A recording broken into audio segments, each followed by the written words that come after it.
Hello everyone. Now we will discuss about management of stroke और सीवीए। तो firstly हम क्या करेंगे, पहले अगर कोई भी हेड इंजरी आरटीए या स्ट्रोक सीवीए का मरीज आता है तो उस कंडीशन में पहले हम क्या करेंगे, इनिशियल मैनेजमेंट करेंगे। इनिशियल मैनेजमेंट में क्या करते हैं, जैसे हम ABC निमोनिक फॉलो करेंगे। ए मतलब एयरवे, बी मतलब ब्रीथिंग, सी मतलब सर्कुलेशन। एयरवे उसका अगर क्लियर नहीं है और उसको ब्रीथिंग नहीं ले पा रहा है, उसका क्लियर नहीं है, कुछ ब्लीडिंग कंटेंट आ गया है या नेजल ब्लीड हो गया है, ओरल ब्लीड हुआ है, तो हम उसको क्या करेंगे, एयरवे मेंटेन करेंगे। उसको पहले एयरवे क्लियर करेंगे, उसके बाद हम उसका ब्रीथिंग पैटर्न चेक करेंगे। उसकी ब्रीथिंग पैटर्न सही है, चल रही है नहीं चल रही है, जैसे सांस ले रहा है या नहीं ले रहा है। दो तरीके से हम चेस्ट को अप डाउन देखेंगे, हो रहा है कि नहीं हो रहा है। दूसरा, हम उस नज़दीक से जाके कान से हम सुन सकते हैं, उसकी ब्रीथिंग साउंड से पता चलता है ब्रीथिंग आ रही कि नहीं हो रही है। अगर उसका सेचुरेशन चेक करेंगे, सेचुरेशन अगर उसका 94-95 से कम आ रहा है तो हमें ऑक्सीजन उसे एडमिनिस्टर करना है। Next number circulation. सर्कुलेशन अगर उसका हम क्या करेंगे, पल्स चेक करेंगे। कैरोटिड पल्स मेनली चेक करेंगे या तो फेमरल चेक करेंगे। फर्स्टली हम कैरोटिड चेक करेंगे, प्रेजेंट है या नहीं प्रेजेंट है ये देखेंगे। उसके बाद क्या करेंगे, IV एक्सेस मेंटेन करेंगे। ये सब फटाफट जल्दी जल्दी चेक करेंगे। वाइटल वगैरह उसका चेक करेंगे, वाइटल स्टेबलाइज हैं या नहीं स्टेबलाइज हैं उनको देखना है। बीपी चेक करेंगे, अगर हेमरेजिक शॉक है तो बीपी बढ़ा होगा, तो बीपी कम करने के लिए हम क्या करेंगे, हाइपरटेंसिव ड्रग्स उसको तुरंत देंगे। IV एक्सेस मेंटेन करेंगे, वो भी लार्ज बोर कैनोला लगाएंगे ताकि हम उसको जैसे अभी शॉक RTA का केस मान लो है तो हाइपोवोलेमिक शॉक में काफ़ी ब्लीडिंग हो गया होगा, तो वो हाइपोवोलेमिक शॉक में जाएगा। तो इससे हम क्या करेंगे, बचाने के लिए उसको हम IV फ्लूइड देंगे। IV फ्लूइड देने के लिए हमें लार्ज बोर का कैनोला चाहिए, तो हम एक कैनोला से डबल भी लगा सकते हैं। तो IV एक्सेस मेंटेन करेंगे। IV एक्सेस मेंटेन करने के बाद प्रॉपर उसका वाइटल मॉनिटरिंग करेंगे, स्ट्रिक्ट मॉनिटरिंग होनी चाहिए। BP स्टेबलाइज रखेंगे, SpO2 मेंटेन रखेंगे और GCS लेवल उसका चेक करेंगे, रिफ्लेक्सर चेक करेंगे। कुछ इंजरी हुई है फिजिकल एग्जामिन करेंगे, उसमें क्या क्या कहाँ पे इंजरी हुई है। ब्लड लॉस अगर कहीं पे हो रहा है ज़्यादा तो उसको हम रोकेंगे। इनिशियल असेसमेंट मैनेजमेंट में यही चीज़ें करेंगे। उसके बाद ब्लीडिंग वगैरह हो रहा तो उसे करेंगे। बाकी इमरजेंसी में मरीज को स्टेबलाइज करेंगे। स्टेबलाइज करने के बाद कुछ मैनेजमेंट हैं जिन्हें हम मेडिकल मैनेजमेंट कुछ जो है फॉलो करेंगे उसे।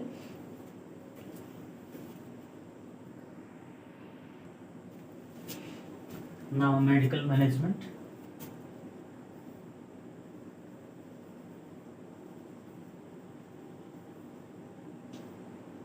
मेडिकल मैनेजमेंट में क्या क्या करेंगे, तो as per doctor advice medicine देंगे।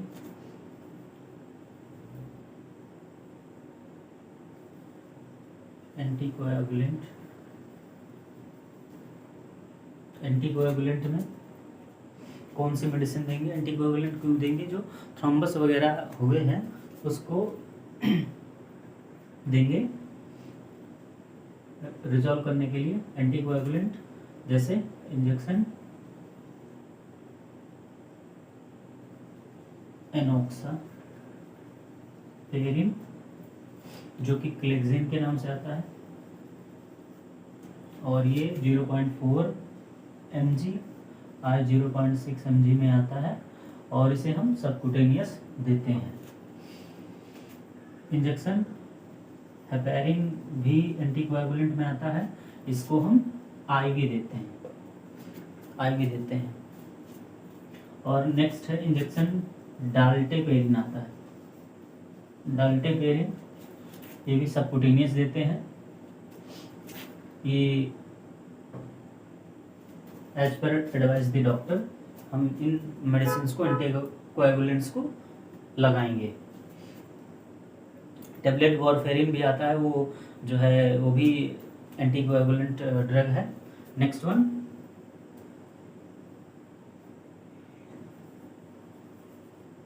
Anti hypertensive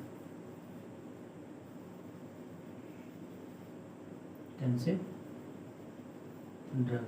anti hypotensive drug में क्या क्या ले सकते हैं? Beta blocker, atenolol, propranolol,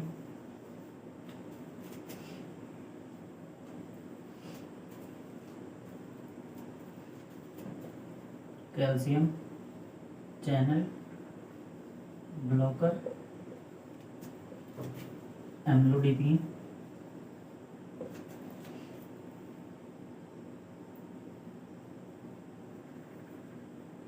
nifedipine. Amlodipine, nifedipine ये मेडिसिन जो है कैल्शियम चैनल ब्लॉकर में आती हैं। एसी इनहिबिटर्स में जो है कैप्टोप्रिल,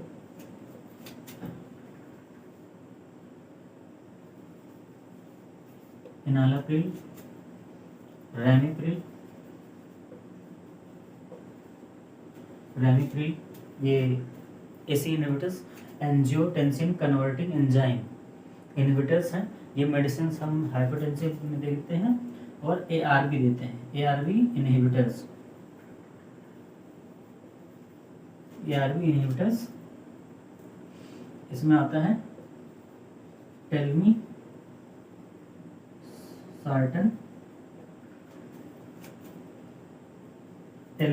आता है। टेल्मीसार्टन, लोसार्टन ऐसे कैटेगरी की ड्रग्स आती हैं जो कि हाइपरटेंसिव ड्रग्स हैं।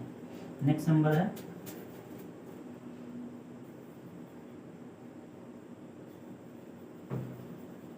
Osmotic diuretic. Osmotic diuretic medicine हम क्यों देंगे? ऑस्मोटिक डाययूरेटिक मेडिसिन इसलिए देंगे क्योंकि हेड इंजरी और ब्रेन न्यूरोलॉजिकल कंडीशन में क्या है, आईसीपी ब्रेन का इंक्रीज हो जाता है, तो उसे हम कम करने के लिए क्या करेंगे, इंजेक्शन मैनिटॉल देंगे। 100 ml में आता है।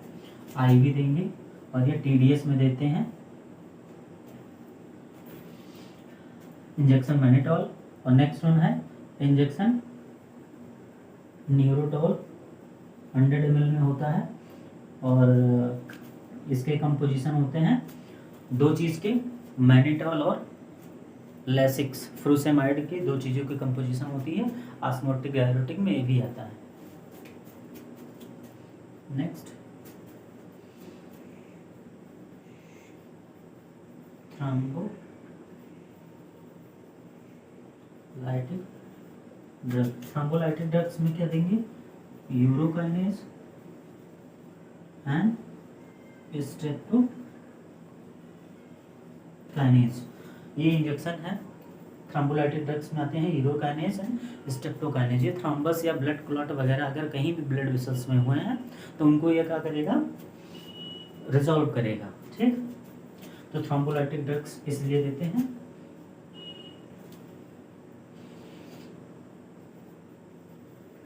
Anti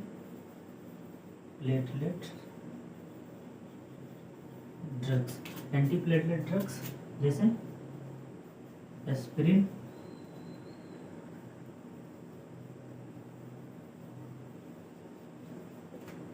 and clopidogrel.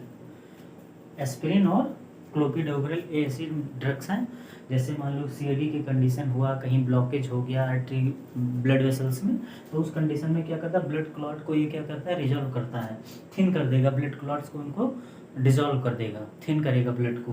तो ये हम कार्डियक चेस्ट पेन वगैरह या सीएडी कोरोनरी आर्टरी डिसीज़ वगैरह में चेस्ट पेन जिसको ज़्यादा होता है ब्लॉकेज वगैरह होने की वजह से, उस कंडीशन में इसको हम देते हैं और काफ़ी रिलीफ मिलता है। और ये चीज़ें हमेशा अपने मतलब रखनी भी चाहिए ऐसी दवाइयाँ। जो नेक्स्ट नंबर है फिब्रिनोलाइटिक ड्रग। ये आता है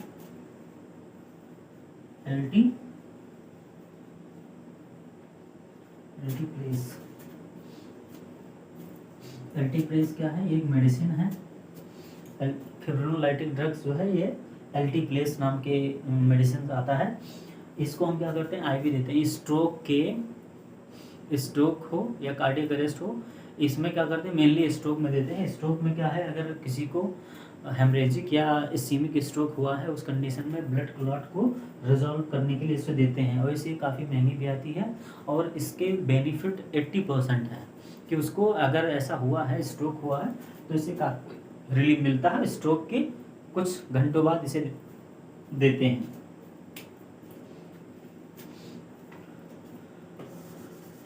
Now next, what is the drugs we will use?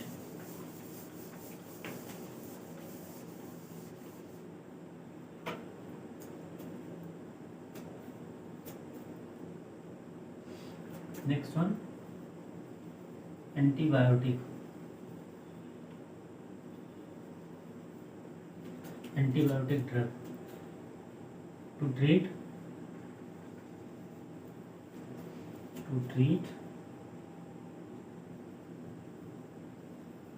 Infection. अगर इन्फेक्शन हुआ है तो इन्फेक्शन को ट्रीट करने के लिए एंटीबायोटिक देंगे। डिफरेंट टाइप्स के एंटीबायोटिक होते हैं। अब डिपेंड ये करता है कि कौन सा इन्फेक्शन हुआ है मरीज को। ये कैसे पता चलेगा, जब हम मरीज का टेस्ट करवाएंगे, ब्लड कल्चर वगैरह कराते हैं। वैसे हम जनरली जो मेडिसिन है एंटीबायोटिक की, जैसे पिप्रासिलिन प्लस टेजोबैक्टम, सेफ्ट्रेक्सोन, ऐसे हम जो है नैरो स्पेक्ट्रम के जो एंटीबायोटिक हैं उनको हम दे सकते हैं। बाद में अगर नहीं उससे इन्फेक्शन कम हो रहा है तो हम क्या करेंगे, ब्लड कल्चर कराएंगे मरीज का। उसमें पता चलता है कौन सी जो है ड्रग रेजिस्टेंस है और कौन से सेंसिटिव है। और उसमें ये भी पता चल जाता है कौन सा पॉजिटिव एजेंट है, वो ग्राम पॉजिटिव बैक्टीरिया है या ग्राम नेगेटिव बैक्टीरिया है। तो उसके आधार पर हम क्या करते हैं, एंटीबायोटिक को सेलेक्ट करते हैं।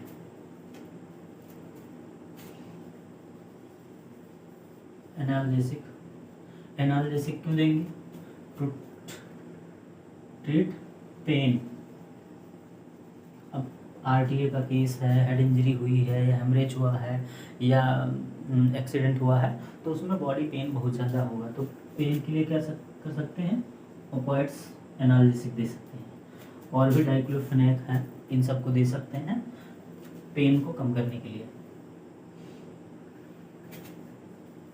एंटी पायरेटिक ड्रग्स दे सकते हैं। एंटी पायरेटिक क्यों देंगे, टू ट्रीट फीवर को कंट्रोल करेंगे।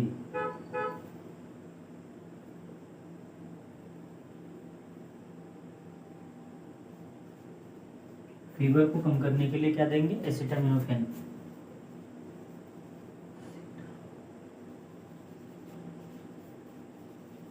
एसिटामिनोफेन, ये पैरासीटामोल दे सकते हैं।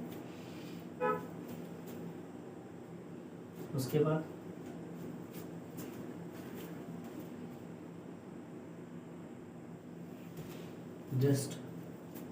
उसके बाद lipid lowering drug. Lipid lowering drugs में क्या दे सकते हैं, जैसे कि हमारा जो ये टॉपिक था इसमें हमने पढ़ा है कि एटियोलॉजी लिपिड की वजह से, कोलेस्ट्रॉल की वजह से, हाई कोलेस्ट्रॉल की वजह से क्या होता है, सीवियर होने के चांसेस बढ़ते हैं। तो अगर ऐसा कंडीशन है तो लिपिड लोअरिंग ड्रग्स दे सकते हैं। एटोरवेस्टेटिन और रोजुवेस्टेटिन, ये ड्रग्स क्या है, लिपिड लोअरिंग में आती हैं। एक कोलेस्ट्रॉल के लेवल को या आर्टरी में या कैरोटिड आर्टरी में किसी ब्लड वेसल्स में कलेक्शन हुआ है, एथेरोस्क्लेरोसिस टाइप की कंडीशन है, तो उस कंडीशन को ये क्या करता है, ट्रीट करता है, जिससे प्रॉब्लम सप्रेस होती है। Anti most important drugs, anti epileptic. Anti epileptic पहला नंबर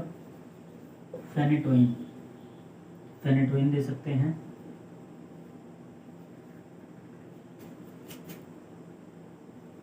लेविपिल नाम से, लेविसेट्रम एंटी एपिलेप्टिक ड्रग है, लेविपिल भी हो गया। लकोसामाइड है,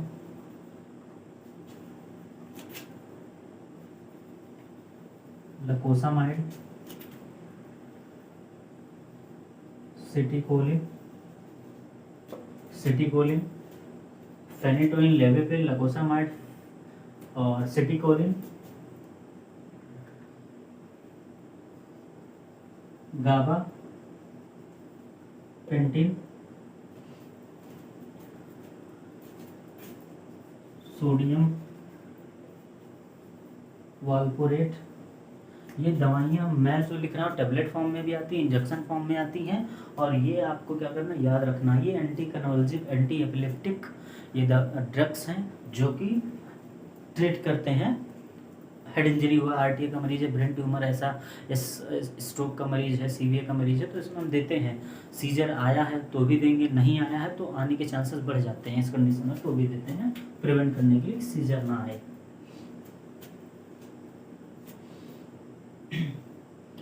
और मैनेजमेंट क्या करेंगे, आईवी फ्लूइड, NS 0.9%, R 0.5% देंगे। अगर सोडियम लेवल बॉडी का, उसके ब्लड में सोडियम लेवल, उसके इलेक्ट्रोलाइट सोडियम नॉर्मल है तो हम 0.9 एंड 0.5 दे सकते हैं। अगर हाइपरनेट्रीमिया है तो हम DNS दे सकते हैं या RL देंगे, ओके। और D5 दे सकते हैं, D10 दे सकते हैं। अगर डायबिटीज़ का मरीज है, डायबिटीज़ कंट्रोल में नहीं है, काफ़ी हाई लेवल में है, तो D10, D5, DNS को नहीं देंगे, तो हम NS और RL को ही प्रेफर करेंगे उसको हाइड्रेट करने के लिए। नेक्स्ट वन,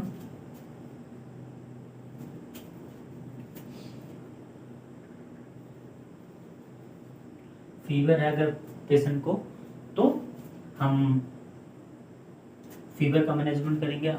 जो है पैरासीटामोल दे सकते हैं, स्पंजिंग करा सकते हैं। Next one, nutrition, most important, nutrition by NG tube, NG tube feeding. Nutrition कैसे देंगे, NG ट्यूब फीडिंग से देंगे, क्योंकि स्ट्रोक का, सीवियर का मरीज है, कॉन्शियस नहीं होगा, सेमी कॉन्शियस में भी हो सकता है, कोमा भी हो सकता है, तो उसको जो उसके रिफ्लेक्सेस हैं सॉलिंग वो नहीं कर पाएगा, तो हमें क्या करना है, NG ट्यूब फीडिंग देना है। NG ट्यूब फीडिंग 3 से 4 घंटे पे एक बार देंगे, वो भी हाई कैलोरी डाइट देंगे, लिक्विड में देंगे, और प्रोटीन सप्लीमेंट दे सकते हैं, जिससे उसकी स्ट्रेंथ पावर सही से बनी रहे, बॉडी में इम्प्रूवमेंट अच्छा हो, ठीक है। और हम जूस वगैरह भी दे सकते हैं, वेजिटेबल्स सूप दे सकते हैं, और नारियल वाटर दे सकते हैं, जिससे उसकी बॉडी को अच्छा न्यूट्रिशन मिले। NG ट्यूब फीडिंग देंगे। Next number, polish catheter care every 8 hourly. CVP, polish catheter मरीज को पड़ा होगा क्योंकि वो अनकॉन्शियस हो, फुल्ली अनकॉन्शियस है, सेमी हो या फुल्ली हो, तो उसे हम पॉलिश कैथेटर तो डलवाएंगे। उसके बाद उसका कैथेटर हम केयर क्या है, 8 आवर्ली करेंगे, क्योंकि UTI होने के चांसेस ज़्यादा होते हैं। CVP लाइन उसको पड़ी होगी क्योंकि वो क्रिटिकल केयर यूनिट में होगा, क्रिटिकल केयर यूनिट में हर मरीज को CVP लाइन पड़ी होती है, लॉन्ग टाइम के लिए CVP लाइन बेस्ट होता है। तो CVP लाइन का ड्रेसिंग जो है 72 आवर्ली करेंगे। ये इम्पॉर्टेंट क्वेश्चन है, ये याद रखिएगा। कैथेटर केयर और CVP लाइन का जो हम केयर करते हैं, ड्रेसिंग करते हैं, कितने टाइम पे करते हैं, इम्पॉर्टेंट क्वेश्चन है, ये कॉम्पिटिटिव एग्जाम में भी पूछे जाते हैं। नेक्स्ट वन,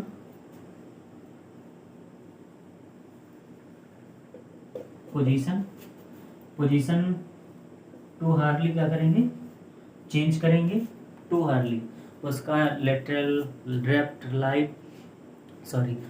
राइट और लेफ़्ट उसको हम करा सकते हैं, प्रोन पोजीशन दे सकते हैं और सुपाइन पोजीशन दे सकते हैं। एवरी 2 हार्डली हम एक एक पोजीशन को चेंज करेंगे। और हाँ, अगर कोई इंजरी हुई है हाथ में पैर में तो उस पोजीशन में अगर करना है तो उस पोजीशन में only for affected side only for 20 minute.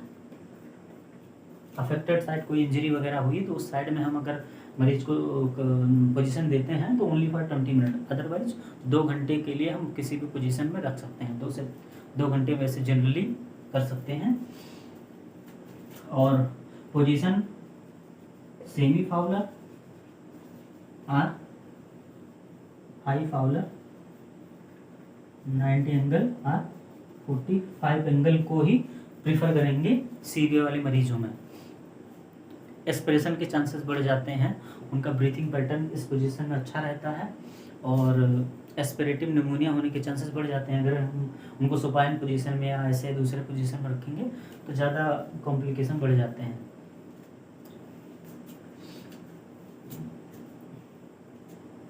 तो these are the medical management of CBA। And next one physiotherapy, most important. Physiotherapy हमें क्या करना है, दिन में 2-3 बार कराना है। फिजियोथेरेपिस्ट होते हैं हॉस्पिटल्स में, उन्हें क्या करना है, फिजियोथेरेपी कराना है। घर वालों को भी हम जो है अटेंडेंट को उनके हम सिखा सकते हैं, ट्रेन कर सकते हैं, बता सकते हैं कि इनके हाथ पैर और सबको मोबिलाइज करना है, मसाज करना है, जिससे जो बॉडी पार्ट्स हैं, लिम्स हैं, उनमें स्टिफनेस ना आए और दूसरी चीज़ उसकी स्ट्रेंथ मेंटेन रहे। तो इसलिए हम फिजियोथेरेपी कराते हैं। और कई तरह के फिजियोथेरेपी हैं, वो according to patient condition we will prefer physiotherapy. तो these are the management of CBA और स्ट्रोक।